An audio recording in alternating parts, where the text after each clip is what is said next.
everybody is excited, yes, but adoption is still something that is an issue.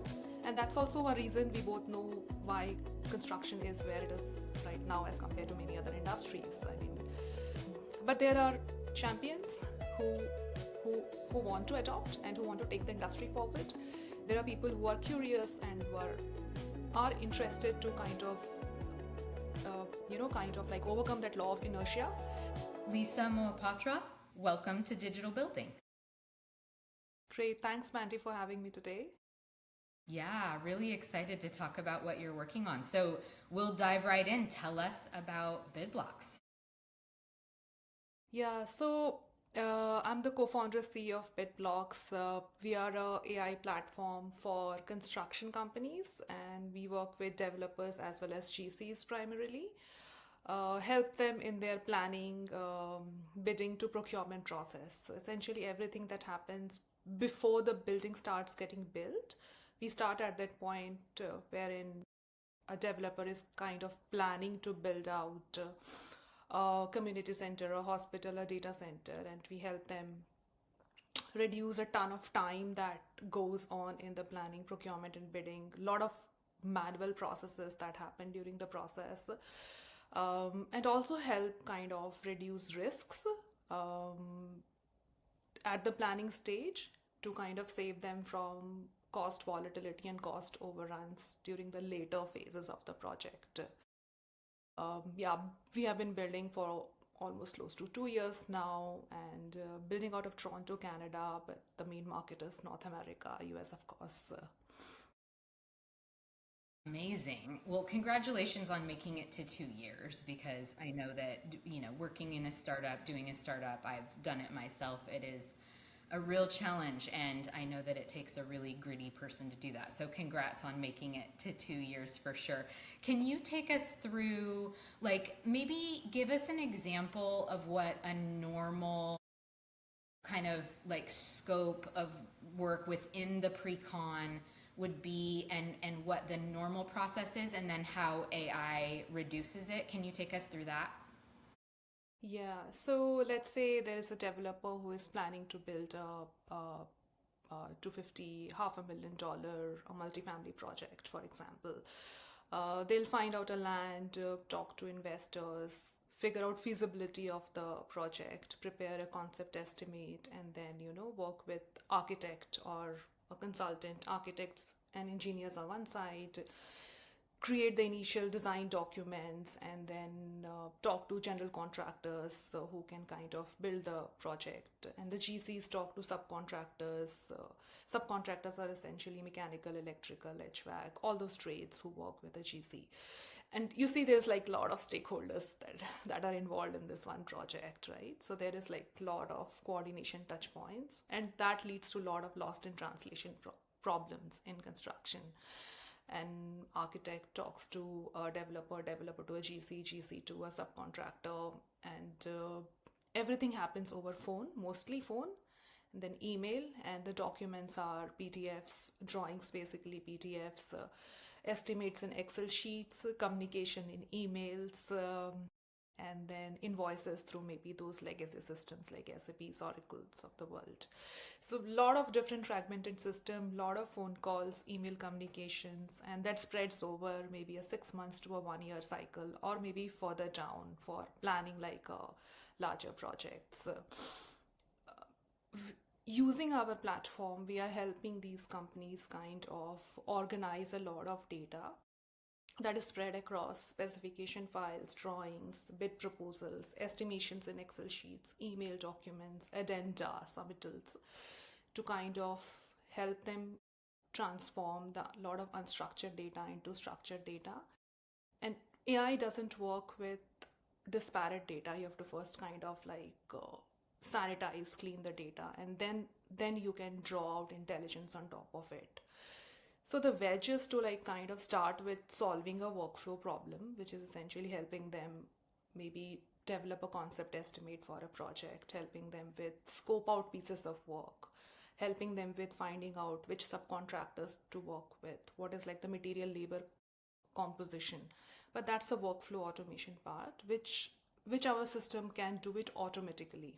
with little bit of human in the loop review. So all that manual work that was happening in preparing of estimates, scoping out work, uh, evaluating subcontractors, which a human can do, can be done by the platform and the human will review. But the bigger piece is on top of the workflow automation. Can we build an intelligent system around it? Can we draw intelligence from historical data that has been like sitting with our GCs and developers as institutional knowledge base?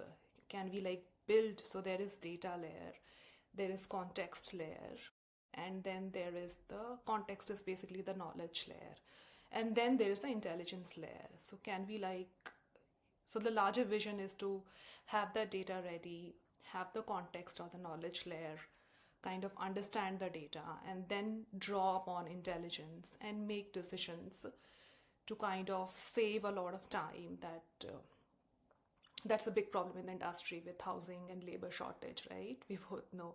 So can we crunch that time? Can we reduce cost? Can we like control the material price volatility over a period of time? That's a longer vision of the company. But to do that, there's a lot of like background work, which I'm explaining, which needs to be done. And why we are targeting, that's also the reason we are targeting developers and not just general contractors, because you want to kind of start at a point where at the nib of the problem, I would say, where the problem starts, when you're thinking about building, and then a little bit of mismatch in scope at that point in design leads to errors in construction, and then to subcontractors, and then to suppliers. So all it's a chain reaction kind of a process which we are trying to control and organize at a point where the planning is done. So the industry is well known for not adopting technology, right? How are you finding that? Are you finding that people are excited about it? Are you finding that they are resistant? What are you seeing out there when you're sharing with people what you're working on? So everybody is excited about the onset of AI, and because everybody is at least using a GPT or a Copilot or a Gemini or a Claude at their individual level. At least most of the people are using that. But it's not limited to that, like prompting and asking to write an email or to verify or kind of read a PDF document. So we have built out a product that's much more valuable than that. So everybody is excited, yes, but adoption is still something that is an issue, and that's also a reason we both know why construction is where it is right now as compared to many other industries. I mean, but there are champions who who want to adopt and who want to take the industry forward. There are people who are curious and who are interested to kind of which prevents a person to change or prevents a company to change. And yeah, so and then there are those who don't. So it's I'm seeing both sides of the story. Yeah, so I mean, in economics, you say the law of least effort, right? Like somebody to change their behavior, you give them something that requires a least minimal effort for them to change, and in a sense they feel that nothing has changed, the behavior has not changed. So I'm trying to like we are trying to as a company see if we can devise our strategies around the law of least effort, wherein somebody doesn't change their user behavior but still is able to adopt AI and able to adopt technology and yeah, move the industry, push the industry forward. But it is a long game. It's not a short game. It's a long game. It takes a lot of time, convincing, small pilots, user adoption, then the change management piece. Yeah. Well, it's amazing. I applaud your efforts, certainly. Yeah. So I think I'm curious, as you know, I think and talk a lot about tokenization, and I think about the future of the industry and where we might actually be able to have real estate trade as an asset in the same way that like stocks and bonds do. And there's some obviously quite a bit of work to get there, for the data to be structured enough, for that to kind of take place at scale. And I do think it's certainly possible, but I'm curious, like, do you think that the pre-con data that you are cleaning right now might eventually have a value kind of on its own? Um, so the data is of the customers. I mean, we don't own the Sure. data. I mean, for AI, anyways. And so there is a clear distinction between data that enterprise customer holds versus data that mid-market and SMB holds. And I have operated in both areas. Like enterprise customers, it's more structured from day one versus customers who are in mid-market, it's a lot unstructured. And when I say historical data and institutional knowledge exists over memory, human memory, and then disparate documents, Excel sheets, invoices in different systems. So there is obviously legacy systems, and then there is manual systems like Excel sheet, Word document, and then human memory, Yeah. right? So you are kind of like bringing in all together to kind of organize that data. But the most important is the memory piece, I feel, that a person kind of makes on the spot decision on site maybe, or is able to is has been operated in the industry for like so many years and has been able to arrive or derive at that intelligent point where he makes decisions on his own. So it's somehow possible to kind of bring in data from manual Excel sheet, Word document, PDF. It's complex from drawings. So drawing is another animal. So you are drawing data from animals, and then you want to read their legacy systems like ERP systems. But the fourth big important, the most important piece is the human memory or the knowledge or the context layer, and that will hold a lot of value in combination with these data sets. And as the industry is moving forward, people are aging, so where will that knowledge get passed on to? But then with the machine with AI, there is a possibility to kind of that store that knowledge, contextualize and apply. So yes, to answer to your question, it will hold a lot of value in the future. I mean, I'm a big fan of history myself. Yeah, from thousands of years. So, some things like architectural, structural systems have existed from the Greek mythology, and they still exist, right? So, yes, that data, that learning, so data associated with that learning will stay for sure. I mean, but time will tell how companies are going to like play with the data in future. Now with regulations coming in, a lot is clear that the customer owns the data. AI companies, we don't own the data, but the learnings to an extent we still own, right? The intelligence that we kind of like derive to an extent we as humans are learning from that, but the learning outputs are still owned by the customers. So yes, data is valuable in context with the intelligence that gets derived from the data. Interesting. How do you like derive the memory? And what is your strategy of sort of extracting it from humans? Are you like going out and getting like, okay, here's a healthcare, build out. We're going to find all of these individual, superintendents who have worked on healthcare and like bring them in and like extract their memory, or is it more on a kind of like project by project basis? You're doing it that way. No, it is a hard process. It is not straightforward, definitely. Just acquiring data also doesn't solve that purpose.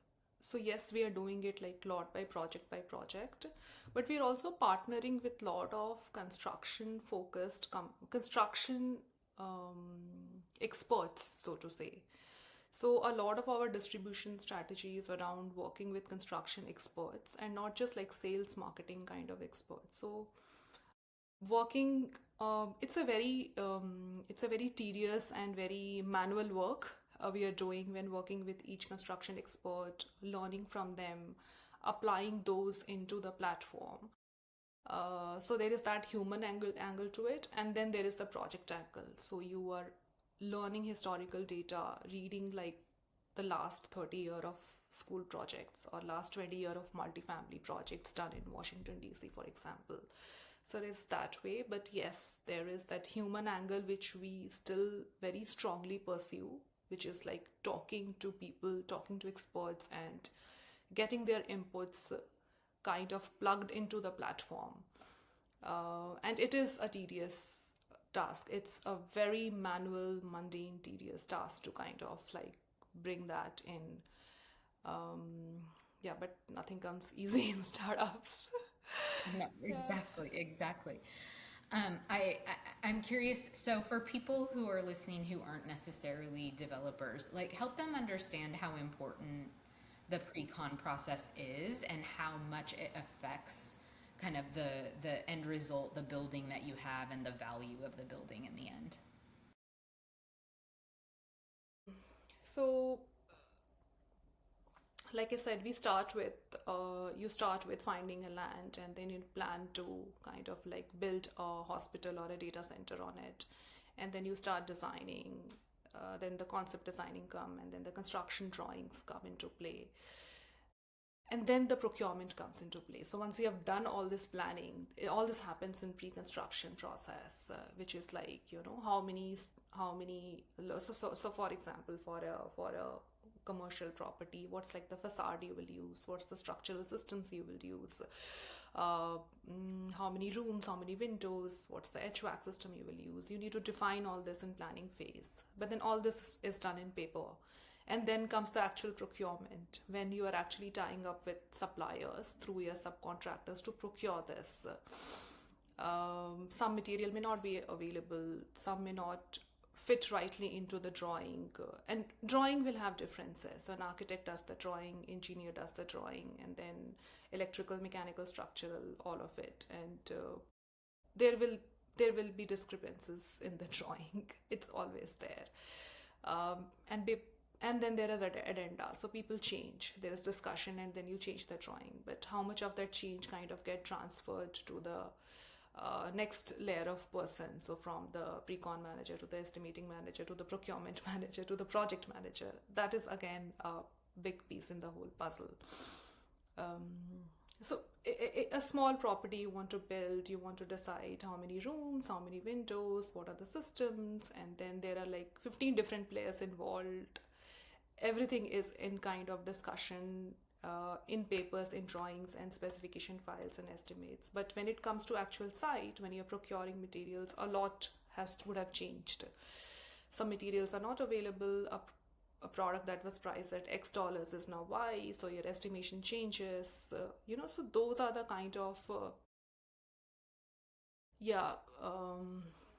So I would say it's a very change driven process, construction, Mm. and that's like the big problem in the industry. And it's also a long term project, so you take like a year or year and a half to kind of plan and build out something, or maybe 3 to 6 years for large developers. So the market conditions change, the site conditions change, tariffs, macroeconomics change. There is macroeconomic, and there is the local, hyper local conditions that influence these factors. And eventually you bill out the project, which whatever you have estimated, scoped out versus what is being built may be different.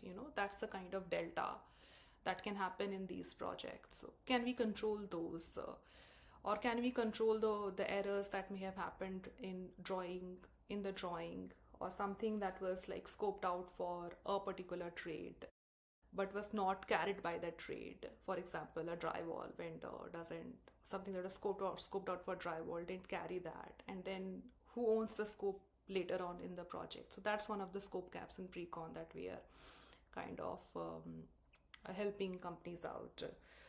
Or for example, or material, so how the material kind of moves starting from pre-con to procurement to actually installation at site. How do you kind of plan that process out? That is another use case, so to say. But yeah, overall, I think because there are so many players involved and information gets information exchanges hands from a lot of different players, starting from architect, engineer, GC, subcontractor, supplier, and then the project guys. There is this whole there the problems come in, which is a unique nature for this industry, and I don't think it exists in any other industry. Absolutely. And it is, I mean, even as whenever I talk to anyone in the industry, it makes sense why technology hasn't been, more adopted at scale. I mean, it just is it's not just about, oh, construction doesn't want it. It's actually that, these things are really, really complicated and challenging.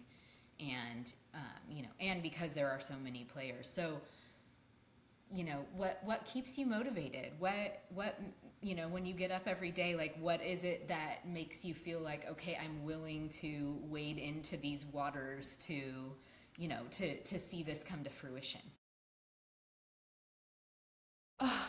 Yeah, motivation is a tough question to answer, because I've been in the space for some time now, and then initially, when you're doing something, there's a lot of passion that you want to solve this problem, and then there is discipline.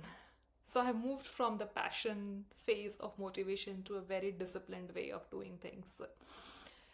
Once you inbuilt a discipline of doing certain things, which takes time, which takes practice, it takes some bit of practice to kind of stay calm in situations that are highly pressure driven, like boiling point pressure driven.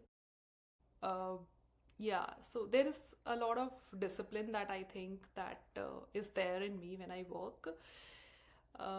As far as motivating factors are concerned, I think I love solving problems, like challenges, um, and in a way that's like rationally done now, in a way that you can plan out things, and you can rationally think, and problems that have like long term effect. And these are big problems that we are solving. These are not smaller problems. But then, if we are able to solve these problems, a lot of a lot of problems can be avoided, which cascades downstream. So I would say initially I was very passionate when I started out. Like, this is not my first company. I have built a company before. But over a period of time as an entrepreneur, you realize that, you have to be very disciplined in the way you think, operate, and do your, go about your daily life. Because every other day there is some pressure, there is some stress, and there is some fire that you have to kind of extinguish. So more than motivation, I think it's the discipline and a bit of relentless execution spirit that is there, that I think you build over a period of time in entrepreneurship. Uh, a spirit within you or in your gut that kind of takes you forward. Yeah, so it's not so much of external factors that motivate me, I would say. It's something that now, over a period of time, I have become wired internally than external factors. Yes. It's so true. It has to be intrinsic, or else, I mean, in especially when we know too that only 1% or I don't know where we're at now, 2%, 3% of VC dollars going to women owned firms, and especially in this industry. I know you spent some time in Silicon Valley, you're very familiar with that. So what is one thing that you would share with a woman who is out there building, regardless of industry, um, when they're trying to raise capital? Like, share what you want to kind of share with those ladies. Yeah, you're absolutely right. The way VC capital moves with women entrepreneurs, I think there's definitely a big gap there. But I think one piece of learning that I have had in my journey is, we as women, we tend to over explain a lot of things. Sometimes the other party doesn't understand, and we try to over explain. over convince. It's not required. It's not required to over convince or over explain. I think it works. It backfires, I feel. Um, yeah. And then timing should be right. I think timing should be right to touch base with VCs. And also it's a relationship industry. I mean, everything boils down to relationships. How you construction is anyways a very relationship, but even VC and that is also a very relationship driven. But like you choose your ICP in your customers, I think choosing your ICP in the VC set is also very important. So it's good to say no, which is hard, I think, for women too. Like we tend to try to solve everything, right? Like, I mean, I was like that. I was trying to solve all problems. I thought I could solve everything in the world, professional, personal, everything. But it doesn't work that way. So realizing what you can control, what you cannot control is very important. Also, identifying your right investor partner, and everybody may not be convinced of what you do.